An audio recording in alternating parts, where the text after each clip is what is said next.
بسم الله الرحمن الرحيم. السلام عليكم ورحمة الله تعالى وبركاته. وأنا وناكسن صاحب يا هالكن وحولك ورارك كسر دوادا ورك حولك ورارك قضبضا داون دونتان وعاكمدا شركة قلها وضتشيك قرن ولقوك للتجي حبناها دولة قبلاتية بوتلان يكون فرق البدء الجامية وكان قاد كسكتية ضد هذا شركة كذا عدد تفاصيل يعني كجاهنا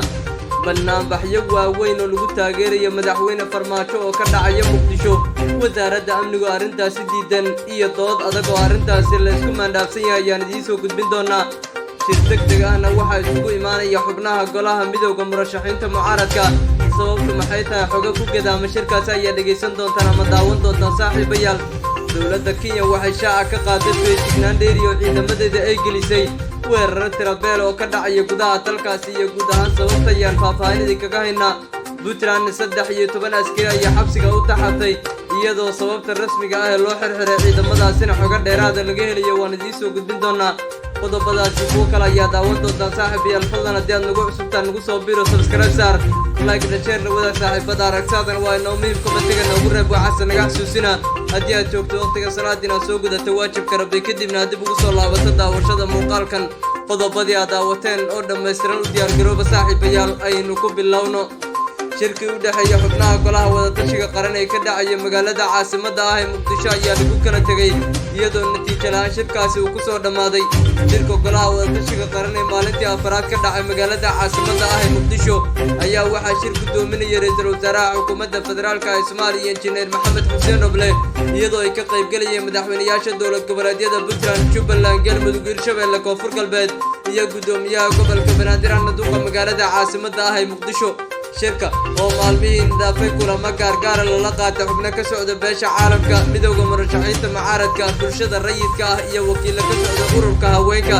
ayaa maanta waxay dhinacyada soo qaateen qodobo muhiim ah oo la xiriirta arrimaha amniga iyo qodobo kale oo maangal u ah shirka golaha wadatashiga qaran asaate dhinacyada ku shirsan magaalada caasimadda ah ee Muqdisho ayaa isku maandhaafay cidda hogaaminaysa amniga guud ee qaranka iyo tan doorashooyinka dalka ra'iisul wasaare Roble ayaa soo jeediyay in isaga looga dambeeyo amniga guud ee qaranka isla markaana madaxweynaha uu dhamaaday muddaxileedkiisa dastuuriga ah ee farmaajo laga qaaday guud ahaanba hogaaminta amniga guud ee qaranka tallaabadaasi waxaa ku taageeray hogaamiyaha dowlad goboleedka Puntland Saciid Cabdullaahi Deni waxaase meel adag ka istaagay hogaamiyaha dowlad goboleedka Koonfur Galbeed Soomaaliya Cabdicasiis Xasan Maxamed Laftagareen oo kalkii horeba garab istaag xoogan u muujinaya madaxweynaha muddaxileedkiisa uu dhamaaday Maxamed Cabdullaahi Farmaajo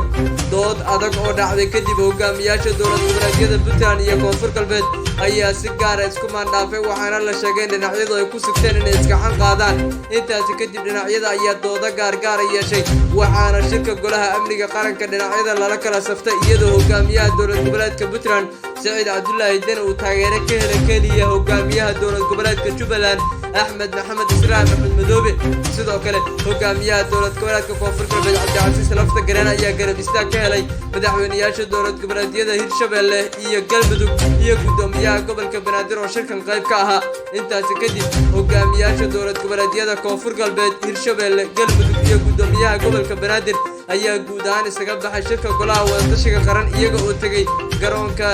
waa hotelka Diikaale ee garoonka Aadan Cadde ku dhex yaala iyadoo dhinaca kalena hogaamiyaasha dowlad goboleedyada Puntland, Jubbaland iyo ra'iisul wasaare Maxamed Xuseen Roble ay dhameystireen maalinta afraad ee shirka golaha wadatashiga qaran si kastaba maandhaafka soo kala dhaxgala xubnihii ku shirsanaa magaalada Muqdisho iyo natiijo la'aanta uu ku soo dhamaaday shirka golaha wadatashiga qaran ayaa rajabeel ka dhigaya dadaaladii socday iyo muhiimadii la siinayay shirka golaha wadatashiga qaran oo rajada ugu badan ay ahayd in kan xal dhammaystiran looga helo madmadowgiyada ka jira dhanka doorashooyinka dalka xubnaha beesha caalamka oo maalin ka hor xubnaha golaha wadatashiga qaran la wadaagay in muddo 60 cishaa gudood ay ku soo gabagabeeyaan doorashooyinka dalka ayaa arrinta ka muujiyay rajabeel baasan iyaga oo muujiyay quus la xiriirta u dhaqaaqista doorashooyinka Soomaaliya iyo soo gabagabeyntooda madmadowyadan cusub ayaana rajabeel ku sii rigaya dadaaladii shacabka Soomaaliyeed ay indhaha ku hayeen iyo sidoo kale muhiimadii gaarka oo ay siinayeen in wadatashi iyo xal waara loo helo madmadowyada dhanka doorashooyinka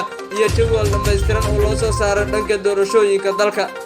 isla arrimahaas inta aanan ka bixin xubnaha midowga murashaxiinta mucaaradka ayaa isugu imaanaya kulan degdeg ah iyaga oo ka arrinsanaya xaaladda dalka ka soo cusboonaatay gaar ahaan maandhaafka iyo kala boodkii ka soo dhexbaxay shirka golaha wadatashiga qaran sida xogo hoose aan ku helnay xubnaha midowga murashaxiinta mucaaradka ayaa la siiyey ogeysiis degdeg oo loogu sheegay inay isugu yimaadaan kulan degdeg oo looga arinsanayo xaaladda dalka isla maraantana lagu garab istaagaya ra'iisul wasaare maxamed xuseen roble oo wejigabax kala kulma shirka golaha wadatashiga qaran in 4 ka mid ah 7 xubnood ee ku shirsanaa magaalada caasimadda ah muqdisho ay la sabteen madaxweynaha madaxweynkiisa dastuuriga uu dhamaada ayaa muujinaysa weli in madaxweyne farmaajo uu haysto kaalin mugle oo ka dhex jirta shirka golaha wadatashiga qaran taas oo keentay in midowga murashaxiinta mucaaradka ay si degdeg ah isugu yimaadaan kulankan waxaa la rajeynayaa inay ku soo saaraan war-saxaafadeed ay ku sheegayaan in garab istaag buuxday u yihiin ra'iisul wasaare maxamed xuseen roble isla maraantana xubnaha beesha caalamka ay ku sheegaan in ra'iisul wasaaraha dalka ay ku garab taagan yihiin in shirka golaha wadatashiga qaran lasii dardargeliyo isla markaana ra'iisul wasaaruhu uu mas-uul ka noqdo amniga guud ee qaranka iyo dhanka doorashooyinka dalka gudoomiyaha midowga murashaxiinta mucaaradka ayaa la sheegay in uu ogeysiiyey dhammaan xubnaha kale ee midowga murashaxiinta mucaaradka in kulan degdeg ay isugu yimaadaan hotelka jasiire oo kol walbaba ay ku shiraan xubnaha midowga murashaxiinta mucaaradka shirkaasi rajada ugu badan waxay tahay in xal degdega loo helo arrinta shirkana iyada oo war-saxaafadeedka laga soo saarana lagu garab istaagi doono ra'iisul wasaare roble si kastaba madmadoowyada cusub ee soo cusboonaada ayaa muujinaysa in xaaladda dalka weli uu yahay faanooli fare kama qodna isla markaana madmadow badan uu ka dhex jiro dhinacyada dhinaca kale markaan eegnana banaanbaxyo waaweyn oo lagu taageerayo madaxweynaha madaxweynkiisa dastuuriga uu dhammaaday ee farmaajo ayaa laga qorsheynaya muqdisho iyadoo wasaaradda amnigana durba tallaabadaasi ay ka hor imaanayso magaalada caasimadda ah ee muqdisho xogo hoose oo leelaya ayaa sheegaya inay socdaan qabanqaabada banaanbaxyo waaweyn oo lagu taageerayo madaxweynaha madaxweynkiisa dastuuriga uu dhammaaday ee maxamed cabdullaahi farmaajo banaanbaxyadan intooda ugu badan waxaa mas-uuliyadooda iskale maamulka gobolka banaadir mas-uuliyiin ka tirsan gaar ahaana wiilka ku magacaaban gudoomiye ku-xigeenka amniga iyo siyaasadda caliyare cali kaasi oo qayb ka ah dhinacyada sida gaarka ugu dhow madaxweyne farmaajo caliyare cali oo sidoo kale hormuud u ah dadka ku difaaca baraha bulshada madaxweyne farmaajo ayaa qabanqaabada banaanbaxyadan iskale iyadoo kolka hore qorsho uu ahaa in banaanbaxyo waaweyn la isugu soo baxo wadooyinka caasimadda inkastoo tallaabadaasi uu ka hor yimid wasiirka amniga cabdullaahi maxamed nuur waxaa mar kale soo baxday in loo bedelay banaanbaxyada in hoteelada muqdisho lagu qabto isku soo baxyo lagu taageerayo madaxweyne farmaajo banaanbaxii ugu horreeyana royal balaasa halka loo yaqaana ayuu ka dhacay waxaana ka soo qayb gala haweenka ugu faraha badnaa kuwaasoo taageero u muujiya madaxweyne farmaajo waxaase durba soo baxday in wasaaradda amniga ciidamo gaar ay u diyaarisay ka hortegista banaanbaxyadan lagu taageerayo madaxweyne farmaajo isla maraantana lagu marin habaabinayo shirka golaha wadatashiga qaran iyo hogaaminta toosan ee ra'iisul wasaare maxamed xuseen roble isku soo baxyadan ayaa sidoo kale qayb ka ah dadaalada lagu doonayo in lagu carqaladeeyo dadaalada doorashooyinka dalka lagu hirgelinayo isla maraantana lagu soo nooleynayo rajada madaxweyne farmaajo oo kal hore wiiqantay gabagabada usii dhowaanaynaa saaxiibayaal dhinaca kale markaanu eegnana puntland waxay xabsiga dhigtay 13 askari oo ka tirsan ciidamadeeda kuwaas oo la sheegay in ay ka wadeen dhaqdhaqaaqyo ciidan oo qaldan magaalooyin ka tirsan deegaanada maamulkaasi askarta la xirxiray waxaa lagu eedeeyay in isku dayeen xoog gula baxaan hub ay qabteen ciidamada ammaanka ee magaalada boosaaso ee gobolka bari wararku waxay intaas ku sii darayaan inay tirsaaseen kooban dhex martay ciidamadan isla maraantana wax khasaare aysan ka dhalan si kastaba ciidamadan ayaa ku soo aadayay iyadoo ciidamada gobolka bari booliiskiisa ay maalmihii ugu dambeeyay gacanta ku soo dhigeen hub fara badan oo sharci darro ah iyo dadkii hubkaasi gacanta ku hayay booliiska dalka Kenya waxaa la sii gelinayaa feejignaan dheeriya ka gadaal markii weerar kale oo cusub uu ka dhacay gobolka Lamu ee xadka dalalka Soomaaliya iyo Kenya booliiska dalka Kenya ayaa shaaca ka qaaday in si wadaan howlgallada ballaaran oo ay kaga feejignaanayaan weerarada al-shabaab ee ka fuliyaan gudaha dalkaasi waxaase ay muujiyeen inay sii kordhayaan weerarada al-shabaab ee